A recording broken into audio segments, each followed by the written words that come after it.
Our next speaker, Vicky Potts, here with her lovely beanie.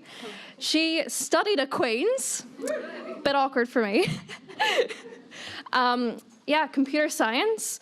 And she's going to be giving you a talk about what I wish I knew before making a game. So please give her a big round of applause. Thank you for that lovely introduction. To be fair, when I was here at Queen's, this building was like nowhere near as nice. So my name is Vicky Potts. I am the co-founder of White Pot Studios. Just want to check, can everyone hear me okay in the back? Yeah, okay. Awesome. So I got my start sort of making, does anyone remember GeoCities? Yeah. I made these really horrible, ugly GeoCities websites for this game called Pets with a Z. And I didn't realize at the time, I was like 10 or 11, but what I was doing was actually modding. And I was changing the colors of the pets and what they look like and what the dogs look like. And I was like, yeah, I'm going to make this one's eyes blue. And then I uploaded it and people downloaded it. And I was like, oh yeah, this is so cool. I'm like a proper pro game developer. I was like 10. So it was inevitable that once I started doing that I would end up in some sort of computing path. And about 2.5 years ago, I set up White Pot Studios with my partner. Haven't killed each other yet, so we're doing well.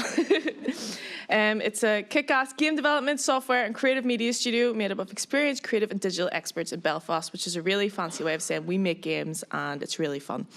So I'm going to talk about how we made Tubosity released in 2017. We originally thought it was going to take about 3 months to develop. It actually took about 9. So it's just what I wish I knew before we started making it. So I'm not sure if you've played it before. It's a really sort of like hyper casual, endless runner where you're like a little spaceship going down a tube and you're avoiding obstacles. It ended up being downloaded in over 35 countries, and it gets harder as you go along. So the high score at the minute is like 500 and something. So if you can beat that, I'll be very impressed. So in terms of the actual game idea itself, we said we're going to have literally like a tube. So we paper prototyped it. That was the main thing, where we just were like, if we can make this really simply out of paper, it'll be grand. We then did some rapid prototyping and then user testing. So testing it really, really early on was really important. So making the game was the actual easy part. It was like everything else around it that took absolutely ages. So one of the first things to consider is the platform.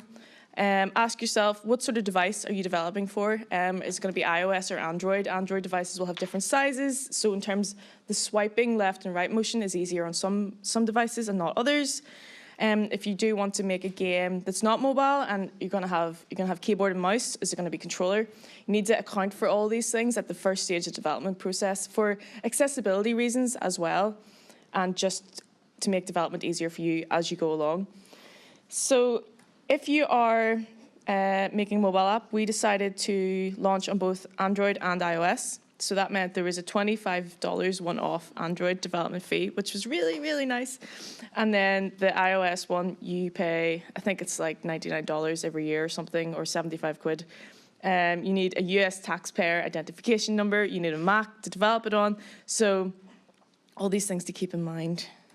In terms of our actual expectations for the game as well, we originally had this crazy mechanic where you would be inside the tube, avoiding obstacles, and then once it got really difficult, you'd flip straight to the outside and you'd be on the outside of the tube. And not many people know that that was actually the original game design, and we user tested it, and we tried it out, and it was just too complicated, and it was just too difficult. It wasn't a fun, smooth mechanic, so we just cut it out. So something early on, you have to realise there's things that you might be attached to, you just need to cut out if it's not working. So you can't be too precious about certain things. If the evidence is coming back that it's not a good mechanic and it's not working, you just need to get rid of it. So things that we didn't know before we were making the game, there's lots of weird regulations if you're submitting to the App Store. So there was this Apple tax stuff, which is very, very boring, and it says every vendor must submit a US Internal Revenue Service IRS tax form irrespective of the vendor's country of residence. So I only knew about like the IRS from like episodes of The Simpsons. So suddenly I'm like trying to submit this form to something, and I'm like looking up phone numbers on like ringing with like Google Call, and I'm ringing them at 3 p.m, and it's like 7 a.m. there, and they think I'm really organized. Well, I'm not. The other thing you need for submitting to Apple is a DUNS number. It's this completely arbitrary number that some company has made up that you have to submit. When you register your limited company, they assign you one, and the internet is just filled with like, why does this exist? Why do I need this? What is this thing? And again, very boring. But at least if you know about it beforehand, when you set out to make a game and you're all excited and that kind of thing, and then suddenly you hit this roadblock. There's also distractions along the way. We had all this stuff on the right-hand side, or is it left-hand side? The left-hand side. We had all that stuff done, and then we suddenly had to do some other business stuff in the middle of it. So obviously, we were a small indie game development company. We had our own IP. It was going to be like our baby, and then you can't just sort of make this stuff for free forever. You have to do other things as you go along. I guess it's like managing projects in any large company. There'll be multiple things to do at once, and you just need to be aware. Maybe have your sprints if you're doing agile development. Have your Trello set up to just take into account. There's going to be other things that will sort of blindside me as I'm working on this, and I need to account for that and have time to actually focus on two things at once.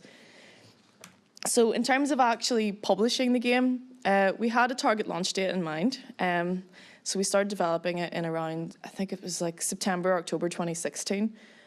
We didn't end up releasing it until June 2017. So that target launch date was it just went out the window. Again, because it was our first game and we didn't really know what we were doing. We didn't know that we needed to like buy that developer account beforehand. In terms of setting up in-app purchases and achievements, there's a big submission process for that as well. So we set up an achievement for if you play the game every day for a year, you get a trophy, which was just ridiculous. No one was ever going to do that. And we couldn't change it. Once that was submitted, that was it. It was like locked in. One person did change the date on their phone every 365 times. And they got that achievement, and they sent me a screenshot of it, and I was like, it's nice, thanks. So you can't change that.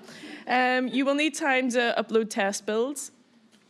So you're gonna use, like for the Apple one, you're gonna be using TestFlight, and you can use that to test it yourselves, but when you finally submit it, they have this approval process, which again is just, if you're lucky, it'll be quick, but things to take in mind, always have a buffer zone. You need to prepare the listing as well. The listing is important because you have maybe like a tagline that's like 25 words, and then you have another thing that's like 180 words. So you want to have a spreadsheet of like, here's what I'm going to say when I'm tweeting about the game. Here's what I'm going to say if I'm making a Facebook post about the game. And all those keywords as well, just have a master sort of spreadsheet or whatever CMS you're using, have everything there so you can just copy and paste stuff from it, because that'll need to be localized as well. You'll need your privacy policy. You'll need to have the content rating for the game. Another pain in the ass is screenshots. So these, if you're uploading, so the game is iPhone and iPad as well. So the iPad store listing needed larger screenshots, and we had all the iPhone screenshots, and we're like, we can just re-upload these, it's fine. No, you can't. You need to make larger images. So essentially what I was doing with the Photoshop files was just taking the canvas size and just increasing it by 100%, just dragging out things and hoping it worked. Again, the icons will be different sizes for different platforms. You're going to have a different sort of header graphic on, so this is what the Android screenshot sort of store listing looks like. And the one last thing I would say is make sure that you pick a name that people can pronounce. So we called the game Tubosity, and if I could go back in time, I would call it Chip Dash. Because everyone says, I love your game Turbo City, or like Tubosity, or just, it was, yeah. I did a Twitter poll where like an etymologist replied and was like, that's definitely how that word is said. Just listen to feedback, basically. If you're really, again, we were set on the outside the tube mechanic. Just because you're really set on something doesn't mean it's a good idea. So just be willing to take feedback and change things. That's pretty much me. I'm going to take some questions now. We've got a Discord server as well, like a community Discord server if you'd like to join that. And thanks very much.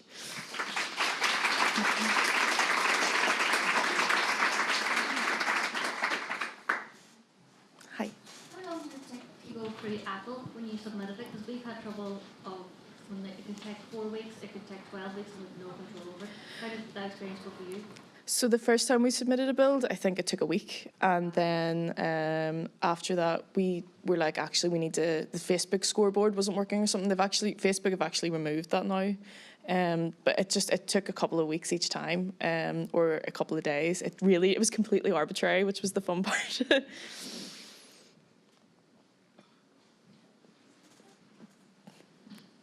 No more questions. I think that's it. Right, thanks very much.